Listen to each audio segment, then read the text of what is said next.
Hey guys, it's X bringing you another League of Legends match. This one is not a ranked match. This one is a normal match. It is a practice match because I wanted to start playing a new champion.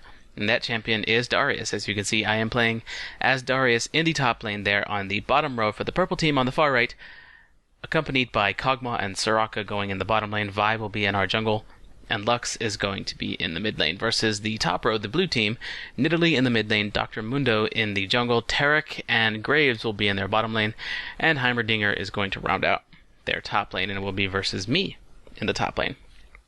This is a fairly interesting choice for their top lane champion because Heimerdinger, on paper, should actually be a good counter to most of the typical top lane champions. He's got a ranged AoE blind, he's got some good poke, and his turrets let him apply some pressure to a lane, so he has some lane control, technically. So he technically, on paper, as I said, should be a good counter to most top lane champions.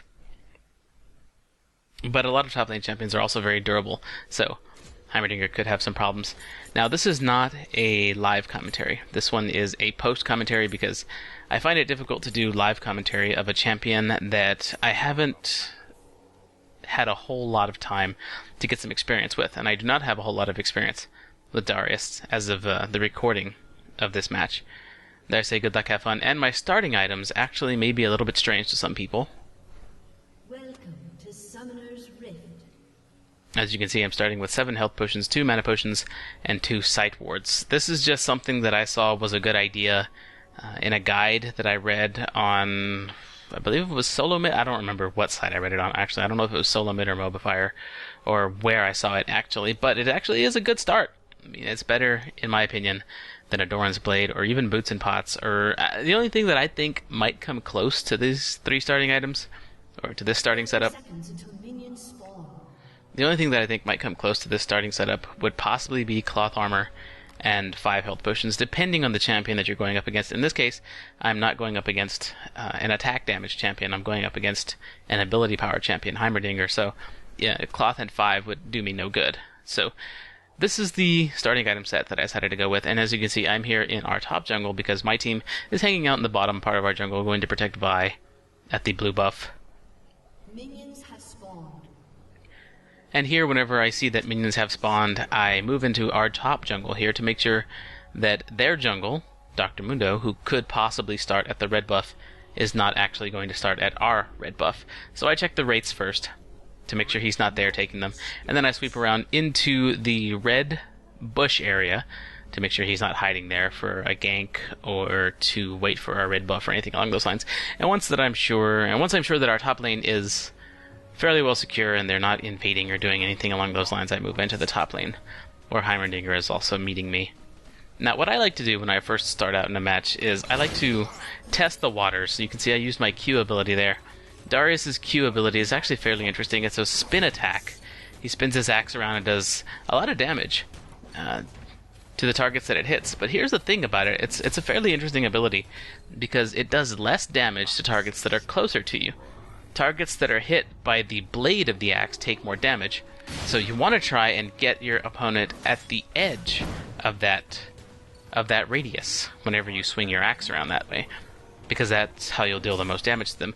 And Darius, his passive, enables him to place a bleed on his target whenever he damages them.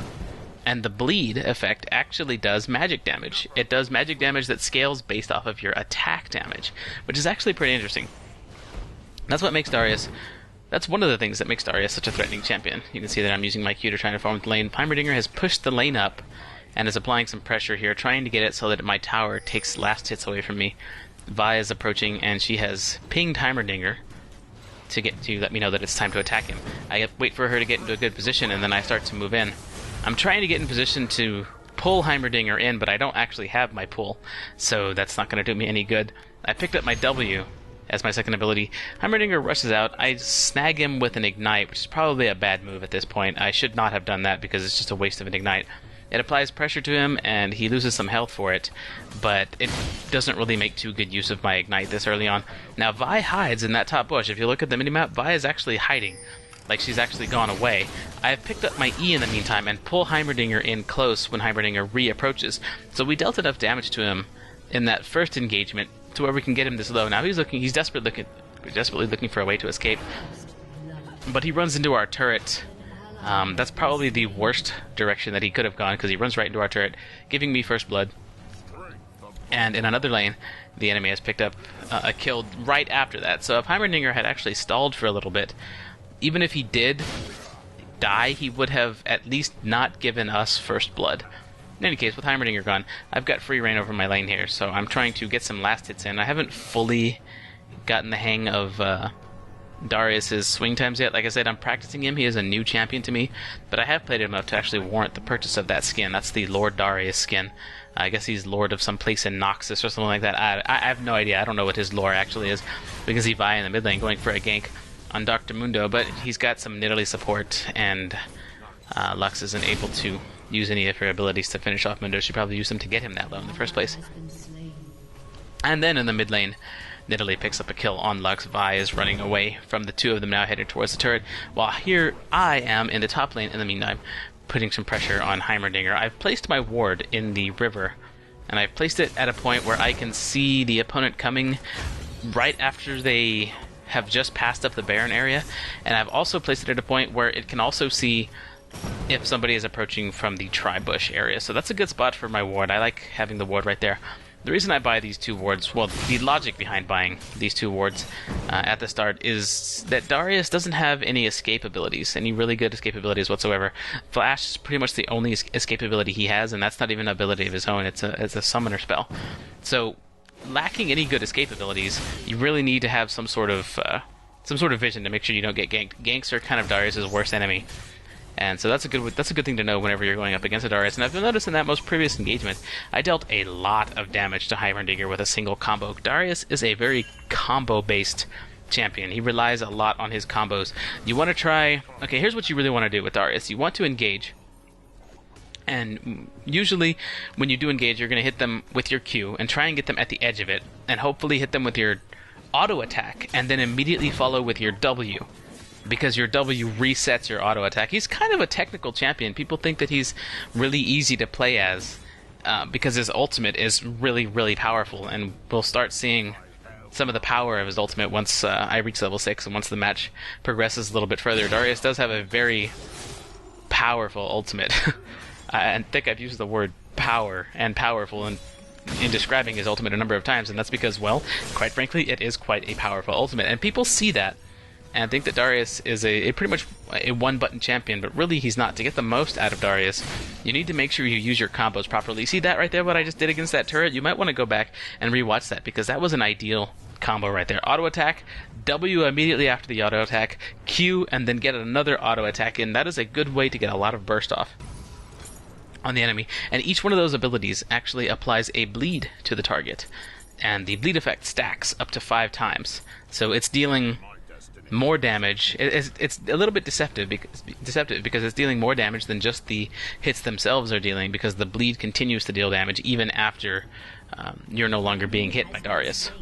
Vi picks up a kill in the enemy jungle, and I'm headed back to the top lane, having secured some gold with a kill under my belt, and having done a fairly good job at last hitting and just getting a lot of gold in general. I'm watching this fight down here at the bottom now, but I have to move my camera back up to the top because, you know, this is my lane. This is where I'm focused. So Heimerdinger blinds me, meaning my auto attacks don't do any damage. I pull him in close, get an auto attack, get my W, do my Q, and then I tried to get an ignite off on him, because if I could have gotten my ignite off on him, he might have gotten to a range where I can just ult him once and then finish him off. But he gets away from the ignite, throws another blind out there, and I have to pull back to my turret, which is fine. I'm okay with just hanging back and waiting for minions to come my way and get a lot of gold coming in. I've picked up some Merc Treads because those give me magic resistance, and they also reduce the duration of debilitating effects such as slows and movement impairing abilities and stuns and things like that. So it's actually, because of the magic resistance, it's actually a very good item to pick up against Heimerdinger, who is right now trying to apply some pressure to me. I pull him in with my E, he ghosts to try and get away. I get an auto attack and then try to W him. I believe I get the W in, flash up to him, and then use my ult to finally deal some damage. You don't want to ult as Darius right away. It does do a great deal of damage. It deals true damage, okay, which means it cannot be mitigated by armor or magic resistance. It deals straight up true damage, so you get every last point of damage out of it that the tooltip reads. But you don't want to try and get your ult off immediately, because your ult does considerably more damage for each stack of your bleed that you have on the target. So you want to make sure you get a normal combo off first. You want to try and get at least 3 stacks of your bleed up, because for every stack of your bleed you have on the target, your ultimate does 20% more damage. So 5 stacks will actually give it 100% more damage, meaning your ultimate will deal twice the damage that it normally deals. With Heimerdinger gone, I'm now clearing the lane and approaching to start dealing some damage to the turret. So Darius actually has some complexities to him, but because I am mostly a melee champion player, I don't really do too well when it comes to casters in the mid lane or as AD carries, and I don't really do all that great as a support either, although that's probably better than my caster or my AD carry role. Support's probably the one that I would choose if I had to go something besides jungle or top. Pulling Heimerdinger in again, getting my auto attack off, and then my W, and then my Q, and then my ult, and then Heimerdinger gets away with just a little bit of health left with my bleed still up. That combo is absolutely crucial. Heimerdinger is pressing forward now, trying to keep himself in the game. He sees me at fairly low health, and he'd like to try and get a kill off on me, but I have a ward in the river, so that his jungle can't come and gank me. I'll actually get a good amount of vision off on the jungle before he actually approaches, which is why I'm not too afraid to push here.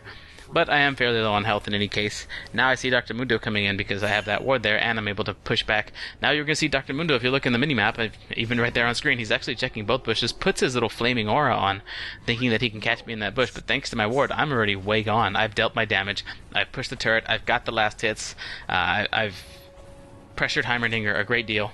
And I'm asking Vi to cover top for me from the red buff. You can see her over there, because I think that Heimerdinger is going to push up against the turret. Vi, in her way to go to protect the top lane, runs into Dr. Mundo. Again, eyes on the minimap. She runs into Dr. Mundo, and Heimerdinger joins the fight. She tries to engage him, thinking that she can take him, but apparently she cannot.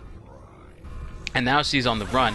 Dr. Mundo chasing after her with his slowed, and Heimerdinger joining in the fight means that she is actually not going to survive. So as she was trying to move to protect the top lane because I asked her to, she actually ended up running into both the champions that were in the top lane, and she paid the price for it, refreshing Dr. Mundo's buffs.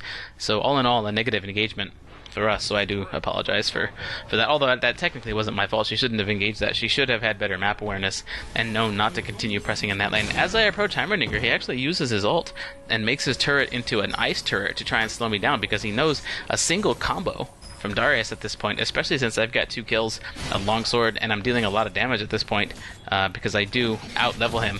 Pull him in, get my auto attack, get my W, and then I could not finish my combo because he was already out of range. But he knows that I do a ton of damage, so he's actually kind of scared. He's got no mana. He's under a lot of pressure here, and I'm trying to take out his turrets too, because his turrets actually do give gold if you kill them with the last hit, just like another minion. So that's another disadvantage that Heimerdinger has in the top lane here, at least against Darius. I'm sure Heimerdinger may have some advantages against other champions, but if you really think about it, if I can take just a moment to talk about Heimerdinger in the top lane and why it's generally not a good idea, if you really think about it, Teemo does a much better job in the top lane. He does everything that Heimerdinger does. I mean, he sets out items that debilitate the enemy champion in his mushrooms, the way that Heimerdinger does with his turrets. He also blinds targets, except his blind can't miss, as you can see right there. Heimerdinger threw his blind at us, but missed both of us, because it's a skill shot based blind, although it is AoE. Teemo's blind doesn't miss. Vi engages on Heimerdinger. I pull him in, and that's it. He's done at this point. Or maybe not. Maybe I don't remember this game quite as well as I thought I did. We turn on to Mundo here.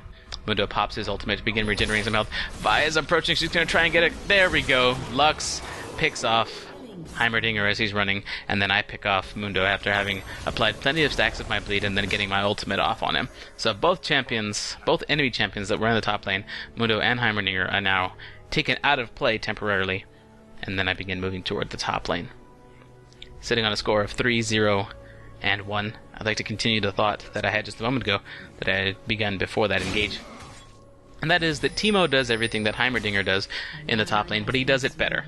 Even if he's going AP or AD, Teemo just does it better. He has the move quick ability so that he can get away from any kind of pressuring champions. He places those mushrooms all over the place, and he's really annoying with them. In fact, they are much more annoying than the turrets are, because they go stealth, and then they slow, they do all kinds of damage. Again, Teemo can blind, and Teemo has good poke, so it's kind of a silly choice to choose Heimerdinger for the most part, because you might as well just choose Teemo. Here I pull in Dr. Mundo, knowing that I can deal a good amount of damage to him. He was level 6 whenever I engaged upon him there. He just gained level 7 standing at that turret. So I'm level 11, he's level 6. I can deal a lot of damage to him with just an auto attack. It doesn't matter what champion I am. If it's a 5 level difference, you can pretty much pressure an enemy champion no problem with your auto attack as any champion versus an enemy champion with a 5 level advantage. Heimerdinger has moved down into that bush down below, probably to ward it. I do believe he warded it at that point, but I'm not too worried about that. I'm just going to go ahead and head back. I've got 1,200 gold in my pocket, and I'm going to pick up a Hex Drinker because that is another good anti-caster item, and since I'm laning up against a caster, someone who's picking up ability power items, it just makes me all the more deadly. It gives me magic resistance, a shield against spells that would bring me below a certain amount of health, and of course it gives me damage because it is a sword. Then I pick up also a few more health potions, another sight ward, and I believe in this run I may have also picked up a ruby crystal. I'm not sure if that's what I actually bought. I was too busy commenting on other things. But the ruby crystal does provide more health to me, making me tankier in the lane, so he can't. So he can do even less to me at this point. And this is a good way that you can snowball in your lane and really take an advantage and really swing that advantage and keep that momentum, which is what I aim to do as Darius. You can see here I'm building a fairly tanky build. I like to build almost straight tank when it comes to... Well, no, I like to build tanky bruiser when it comes to Darius. Now here I'm approaching Heimerdinger. He pops his ultimate. I've got the angle that I need on him. He pops his ultimate and slows me down with his turrets, but I'm still pursuing. Here he stops moving completely. I grab him with my E. He just doesn't cast any abilities. He casts nothing but his auto attack, and I get my ultimate off on him after getting 5 stacks of my bleed. We'll find out in just a moment that he actually disconnected in the middle of that fight, which is why he just stood there doing nothing. He was around long enough to ult and try and stop me with his little cold turrets, but he disconnected immediately after that. I'm not sure, actually, if he really did disconnect, or if he disconnected after that loss to pretend like that was just something that happened to lag, but I'm inclined to think that he actually really did disconnect there, which is just unfortunate.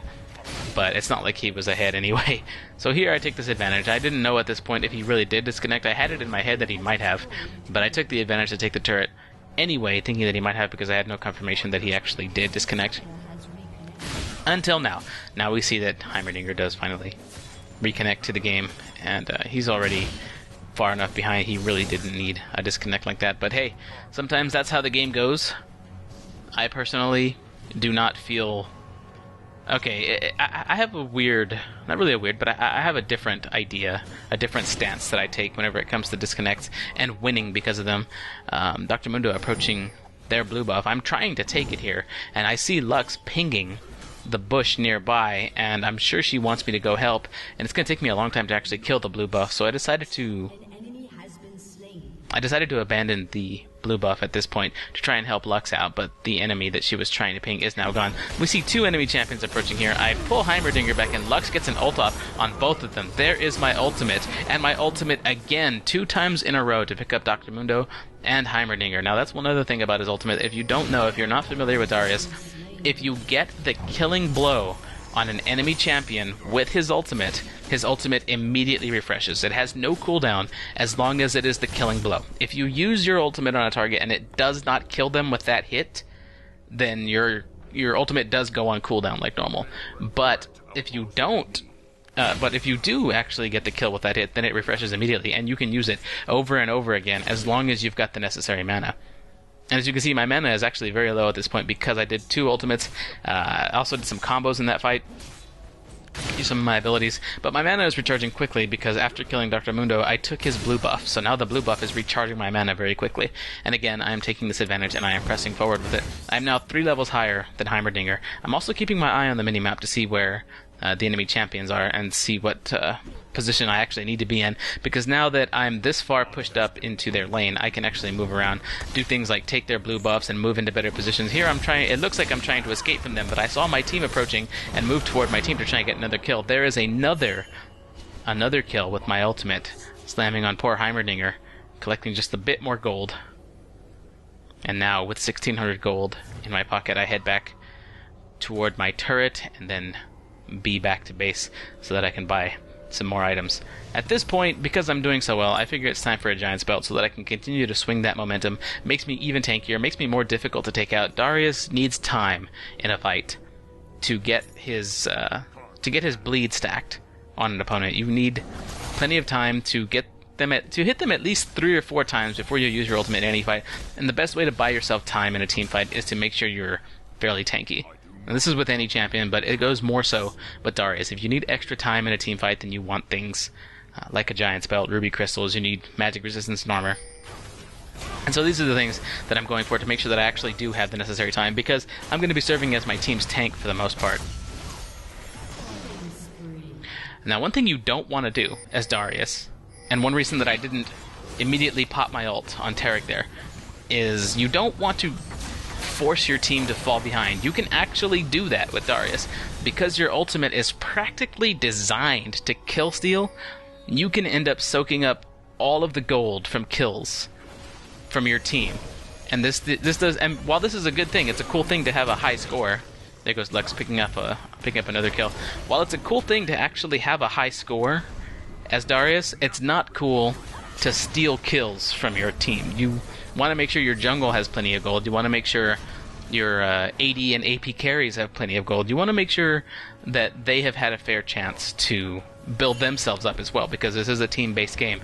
Even though Darius is awesome, and even though one champion can eventually carry a win through a long game, you want to make sure that your team has full capabilities to do their thing as well. So I actually try not to be too abusive when it comes to my ultimate. I try to make sure and deal some damage to the enemy, and then if I see that if I'm doing well already and I see a teammate of mine stands to get a kill, I will, some of the time, I will generally try and let my team pick up that kill, especially if it's someone like my AD carry, in this case, Kog'Maw. If it's someone like, have I been saying Graves this whole time?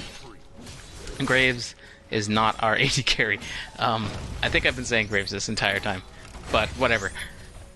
You want to make, Graves is actually their AD carry. You want to make sure that your AD carry, Kog'Maw in this case, Kog'Maw and Lux being my AP carry, actually have gold to do their thing. Heimerdinger is trying to pressure me and trying to push me away from this lane. I am still 3 levels ahead of him. I move into this bush, hoping that he'll actually push out from this lane. And whenever it becomes clear that he's actually not going to be able to deal enough damage to the minions, I try and move into the nearby bush to get another ambush off on him. But Nidalee Trap spots me, and those eyes above Darius' head mean that they have vision of me. The enemy team actually pushing very hard against our bottom turret. Seeing this and knowing that there aren't any champions nearby who pose a threat, I decide to push the middle lane and take down that turret. So we get 1 turret for the turret that they took, and they actually came out way ahead on that one because they killed 4 of our champions and took a turret. However, to lessen the blow, I did get the middle turret for our team. So we get that gold, although their team gets a ton of gold for all the kills that they got down in the bottom lane. It was a good play from the enemy team. It left their mid lane exposed, but because they got pretty much my entire team, besides me, they came out ahead in that particular engagement.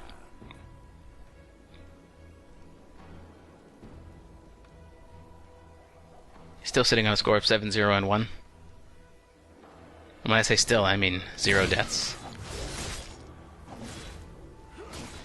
You can see those floating blood icons around the target. That's how many stacks of your bleed you've got on them. You can see Darius' auto attack actually doesn't deal a whole lot of damage by itself. Now, I tried to actually leave the bleed effect to kill the lizard on its own. That's how come I ran away. That's how I started moving away from the lizard once I thought he was low enough for the bleed to take him down. But he reset and began to heal, so not a good thing. Heimerdinger trying to push up against this top turret of ours and is actually going to get it thanks to the minions. I flash up, I pull him in, he ghosts and manages to get away from me. I lost a turret in the meantime, didn't get Heimerdinger on Retribution. But there's plenty of farm to be had here. I positioned myself in the middle of the largest concentration of the enemy minions, use my Q a couple of times, pick up a whole bunch of gold.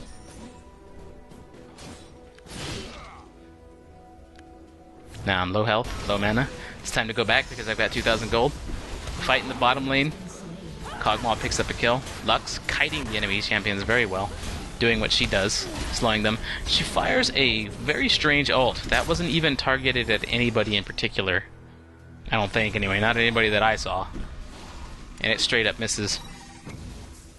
Me, I'm going for a Warmogs. Warmogs is an incredibly good and powerful item in League of Legends at this point. So of course I pick it up for my tanky Darius build. And also going to begin moving towards a Brutalizer, which is why I have those 2 long swords. 3 health potions still sitting in my inventory. I move them to a button that's easier to access, which is the 3 key, so that I can use them whenever I need them, without having to put too much thought into it. I usually put, or I used to, though, a while back when I was jungling as Master Yi, I used to put mana potions on 6, so it was kind of weird to have health potions on 6, which is why I moved them over to 3. The enemy team's still pressuring the bottom lane. And I'm coming to farm the top lane again for a couple of reasons. Number one, naturally, I want the gold. And I actually used my E there to pull the cannon minion close to me so that one of the melee mobs, one of our melee minions, doesn't take the kill so I could get that extra gold. I'm pushing the top lane for a couple of reasons. One, because I want the gold. And number two, because I don't want it to get too far pushed to our side. Because if it does, then that gives the enemy team a little bit more wiggle room. They can kind of move around more on the map whenever the top lane is pushed, because they know that one of us is going to have to eventually go save it. So I push that ahead of time. Now, I'm jumped by 3 of the enemy champions here. I decide to fight it out. Graves is right there. I pull him in close. Get part of a combo off on him. I didn't get my auto attack in that combo, but he does have all 5 stacks of my bleed up. So I am chasing after him right now. But I do get stopped by Taric.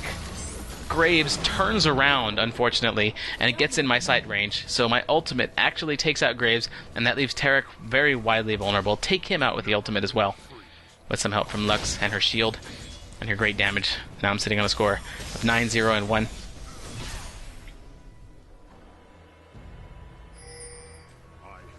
You can see here I'm actually letting Lux get those last hits. I saw those minions glowing because she had the debuff on them. I could have just queued right there and taken those 3 minions worth of gold, but I wanted Lux to have that gold, so I walked right by.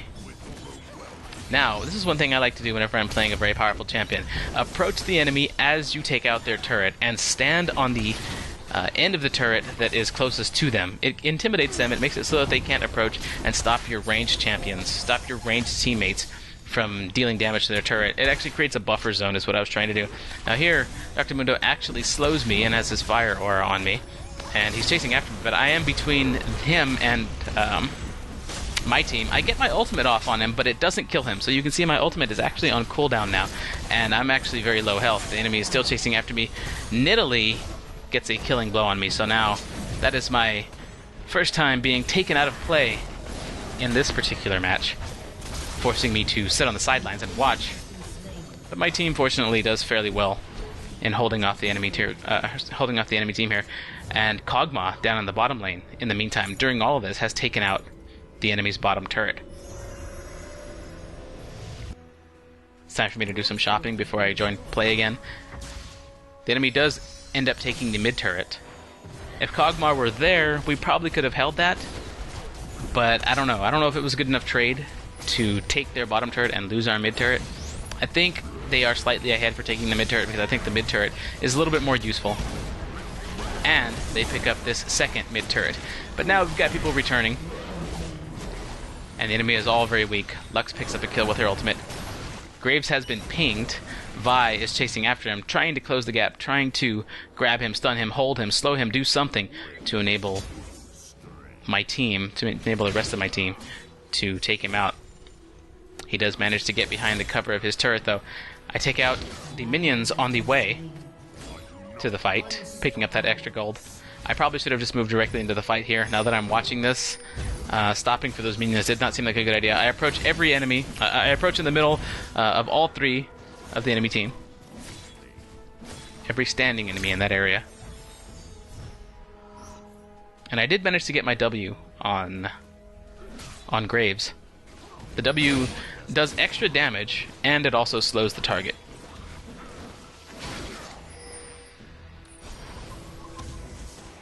So it's a good way to keep them in range of your auto attack and your other abilities. Having them pushed against their mid turret, it's a good idea for us to approach. I was gonna say Baron. It's a good idea for us to approach Dragon. I miss with my Q there. The enemy doesn't seem to notice that we are actually at Dragon at this point. Kog'Maw throwing his living artillery barrage at the Dragon. I like Kog'Maw. Kog'Maw's a very cool champion. We need more non-humanoid champions in League of Legends, I think. I think Kog'Maw's really interesting. Lux tries to pick up blue with her ultimate, and actually it does not deal enough damage. He actually says, "Damn it," in chat. And Soraka laughs at it. Speaking of buffs, it's time for me to come pick up the red one. I like the extra damage that it deals. Darius' main attack on its own does not do a whole lot of damage, so adding the red buff to my auto attack gives me not only the bleed effect, but also the damage over time effect from the red buff itself. Plus it also gives me a slow, which in addition to the slow from my W and the grab from my E makes it so that enemies have a very, very difficult time getting away from me. Lux roots two of the champions in the mid lane and gets her ultimate off on them. And here I am, in the middle of a potential team fight. Vi is approaching from the top river. I move in, manage to pull their carry over to me. Vi jumps on him, and here I try to kill Taric with my ultimate. Do not get the killing blow though, and so my ultimate is on cooldown. Enemies dying left and right.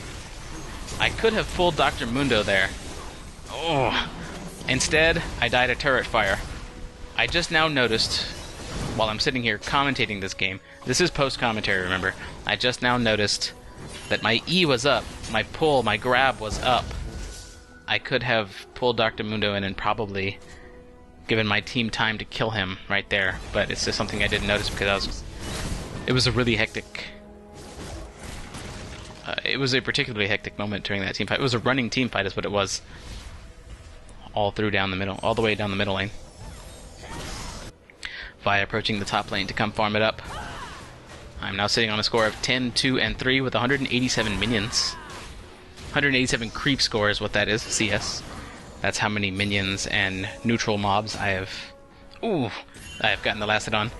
Kog'Maw takes a hit from Nidalee's spear, nearly dies. Lux erasing Heimerdinger. But Nidalee actually finally getting the kill on Kog'Maw, who should have run back when he was low health, but he didn't. He stuck around and got killed anyway. And here I'm trying to inform my team not to fight whenever they don't have a tanky champion nearby like me or Vi. Here the enemy gets a good vantage point on Vi. Vi was already low. Taric runs in and gets a stun off on her. I'm level 17. I'm very strong. I'm very tanky. So I do approach the enemy. My ultimate is up. Get my ultimate on Taric. Get some more bleeds stacked on the enemy. Trying to slow Graves with my W. Pull him in, get the slow off. Oh, the slow actually does not trigger. No matter, I managed to get him pulled, get an auto attack, Q him, and then get my ult off on him. So that's 2 ultimate kills that I've gotten in that particular running fight.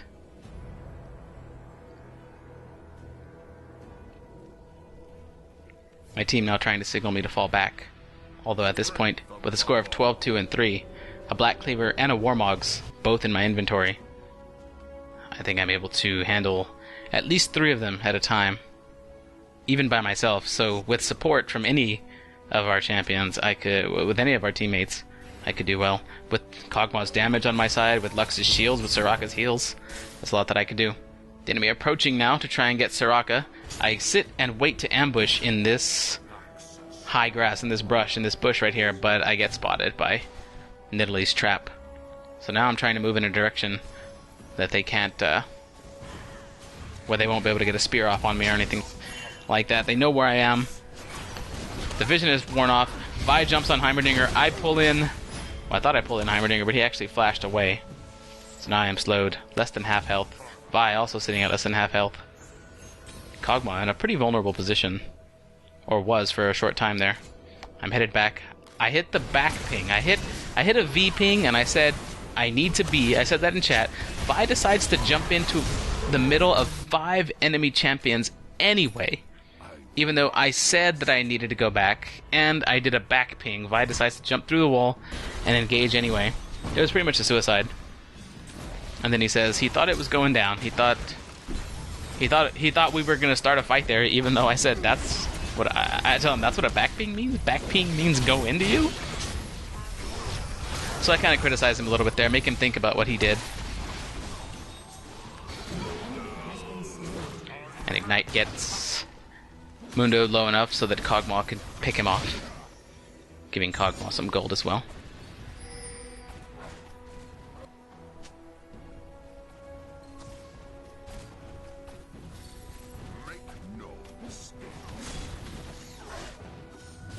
Now it's time for us to do Baron. We've got good ward coverage. We can see the angles from which the enemy could possibly approach. Nidalee is moving toward Baron, though. Now, I'm moving in this direction. I'm sitting here at the 4 o'clock position because that's where Nidalee might be throwing spears at Baron. So I want to get between her spear and Baron so she can't steal it. My team holding off the enemy team while we finish off Baron. We get the Baron buff, giving us a significant advantage. As if we didn't have one already, we now have an even more significant advantage at this point. Lux gets a root on Taric. There we go. I pull Nidalee in. I wanted to get Heimerdinger, but I pulled Nidalee. Tried to get my slow off on her. Lux fires her ult. Deals some damage to Nidalee. I'm now too far away from both champions to do anything. I have no speed up of my own or anything like that, so I move towards the blue buff to try and take it from them.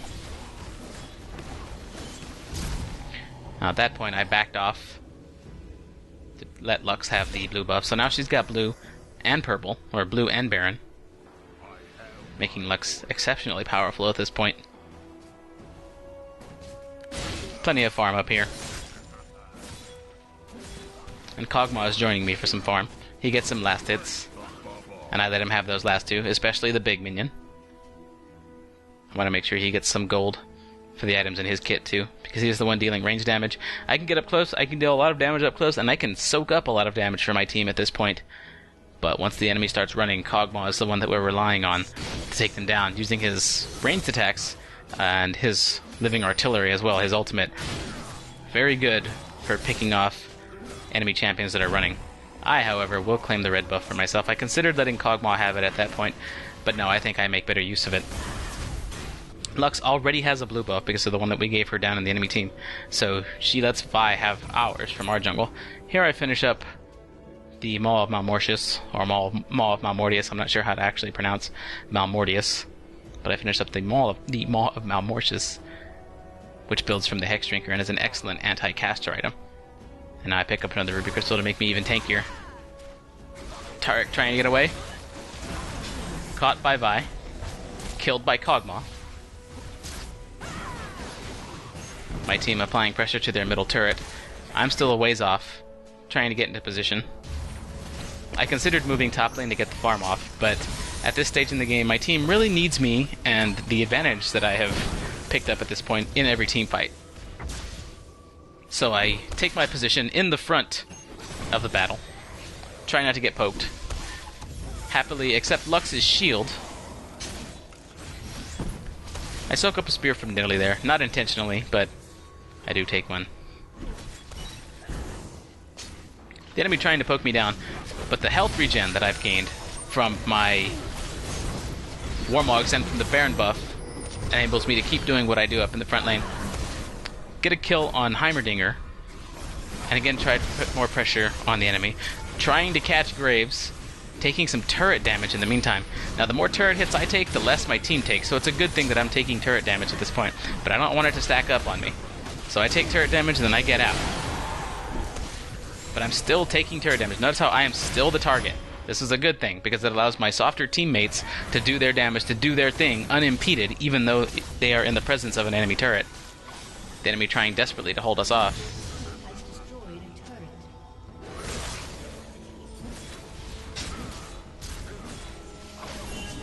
Massive health regen. Lux's shields. Soraka's heals. Nidalee runs by and gets caught by my E. A single combo is enough to take her down. Not sure what she was thinking approaching like that. She just saw me run into that area of the jungle. Maybe she thought I was retreating and was already closer to our jungle than the opening where she got pulled into. I'm gonna farm up Wraiths here. And now I'm gonna farm up top lane as well. My entire team has gone back to base. Baron buff has run out, but because of the health regen that I get from my Warmog's armor, the Baron buff, Soraka's heals, and Lux's very well-aimed shields, I was able to take a lot of punishment in that last team fight. I was taking turret hits, I was taking enemy damage, I was taking enemy collateral damage, and my entire team was able to survive because of my tankiness and because of the good positioning that we all had and the general teamwork overall. Dr. Mundo gets us though, pops a Shurelius, tries to take out Kog'Maw. Kog'Maw is well within our base, and it looked like he was going to escape, but actually did not. Lux clears out the enemies. I jump in, grab all three, get my ultimate off on Taric, but he does not fall to it, and so my ultimate is again on cooldown.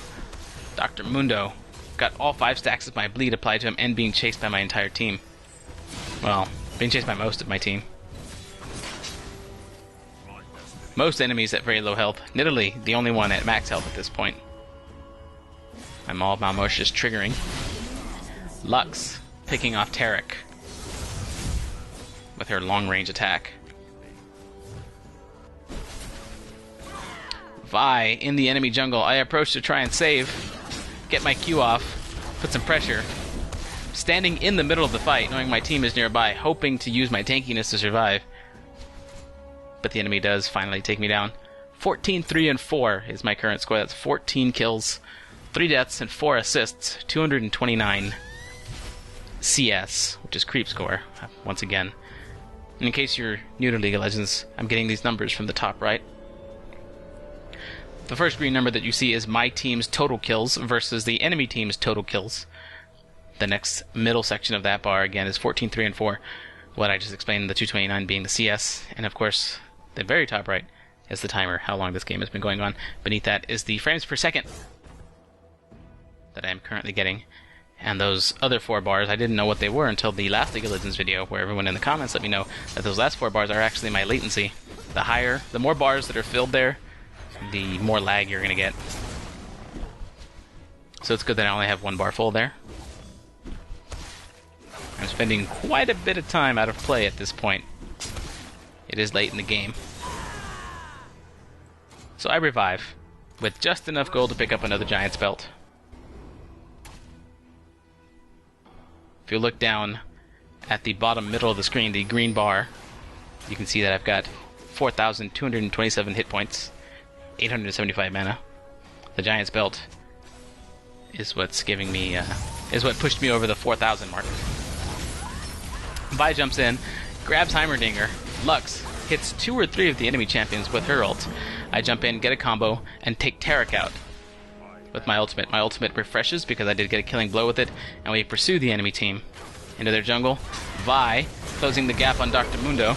I get a pull on him, get a combo off, and I think in that combo I was a little bit hasty and did not get my auto attack off, but I can't be sure. I'd have to go back and watch that in slow motion to be 100% certain. Either way, it was enough to get him low enough so that my ultimate would take him out. He did have, I believe he did have full stacks of my bleed up on him, so maybe I did get the auto attack. It's enough to take him out.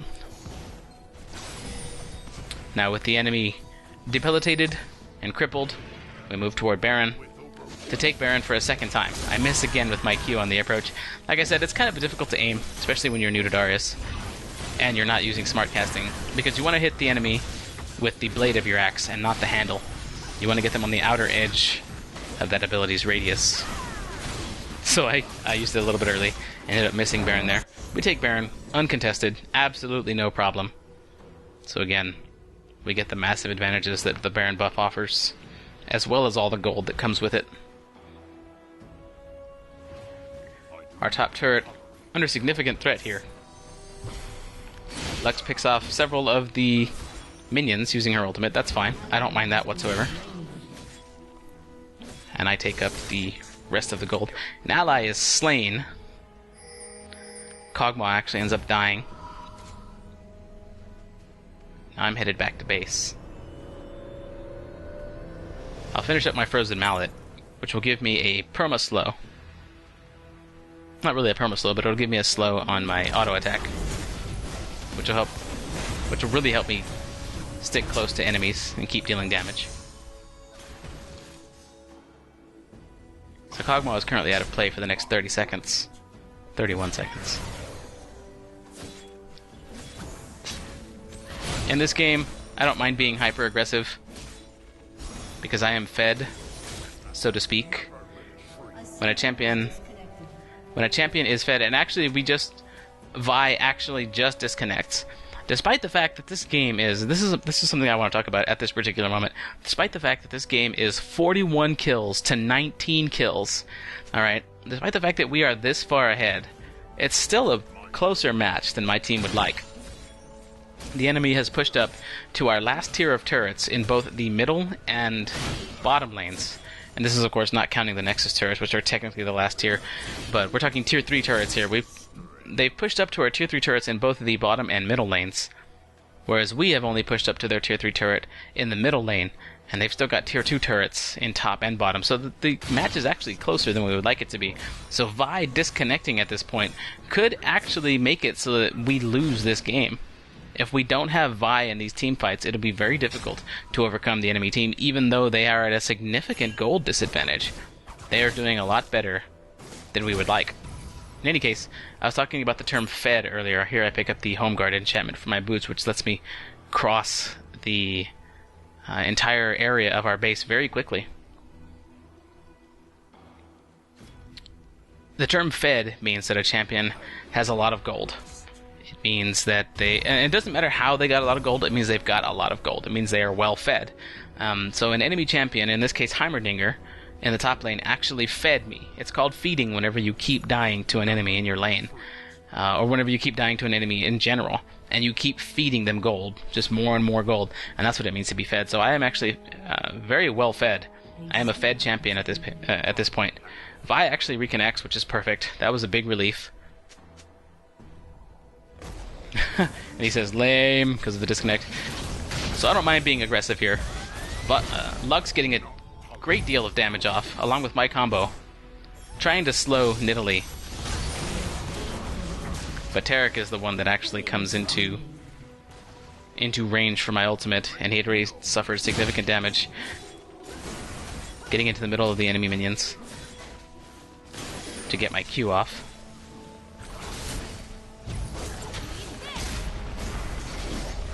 Here I could ult, but I choose not to, because I want Vi to get that kill.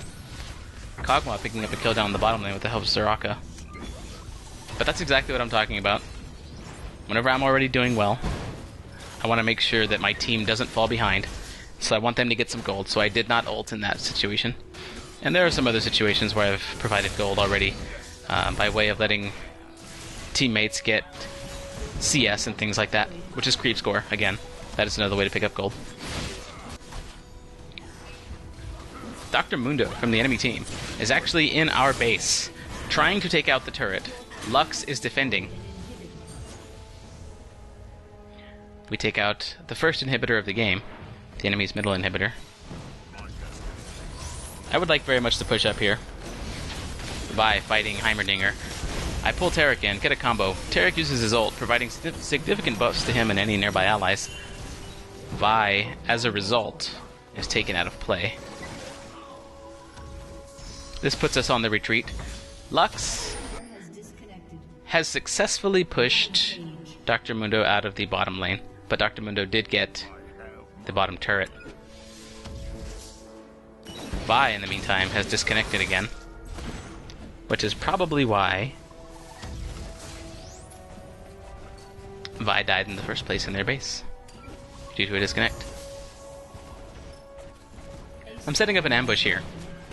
Vi reconnects. I'm setting up an ambush here in this bottom, in this bush in the enemy jungle, hoping that the enemy approaches this way. Soraka hanging out with me to make sure I have the HP to do it. I see Heimerdinger moving around towards their blue buff in this direction, so I move to cut him off. Turns out he's fighting wolves. Literally catches me. And Heimerdinger uses his ult to try and slow me down. He knows he's not going to kill me with those turrets, but he wants to slow me down. He's very close, but not in range for a pull. Lux tries to get an ultimate off on him, but misses. And here I am still in the front lines.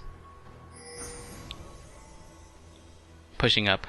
It becomes clear that we are not going to break down their middle, and we've already got the inhibitor. There's no reason for us to actually continue pressing in the middle lane, so it becomes more advantageous for us to move down to the bottom lane and take out this turret. Kog'Maw down here, freeing up the lane to actually push. The other two hiding in the bush here for cover and for surprise. Taric showing up to try and defend. It won't do them very good. Won't do them very much good at all. Lux roots 2 of them and manages to hit 3 with her ult. We push into the enemy base. I got a combo off on Heimerdinger, and that's the end of him. Nidalee as well suffers a lot of damage. I could have ulted her, but decided not to, letting my team get the kill. Actually, if I'm being honest, I'm not sure I decided not to do that one there, but I obviously didn't. In either case, I let my teammate get a kill. And now we are pushing up against their Nexus, taking out the Nexus turrets in defense. Graves sitting back, sitting in his fountain, getting some last shots off, and the Nexus goes down. Alright, so this was just one particular game I have of Darius. I do play Darius quite a bit on my stream whenever I do stream, because I am practicing as him. I hope you guys enjoyed this. I had a lot of fun playing it. I hope this illustrates what Darius actually does. I'm hoping to make him my top lane champion. So again, I hope you guys enjoyed this. If you have any tips for playing Darius, then by all means let me know. I'm not even sure I've played a total of 20 games as him yet. I might have, but he's still very new to me. I mean, 20 games as any champion is still not a lot. It might sound like it's a lot, but it's really not, considering the hundreds of games that I have as some other champions. And if not even hundreds, close to it. But yeah, this was a lot of fun. Darius is a great champion. I'm having a ton of fun with him, and I'm hoping at some point I'll be comfortable enough to bring him into a ranked match. In any case, once again, hope you guys enjoyed it. Thanks a lot for watching, and I'll see you next time.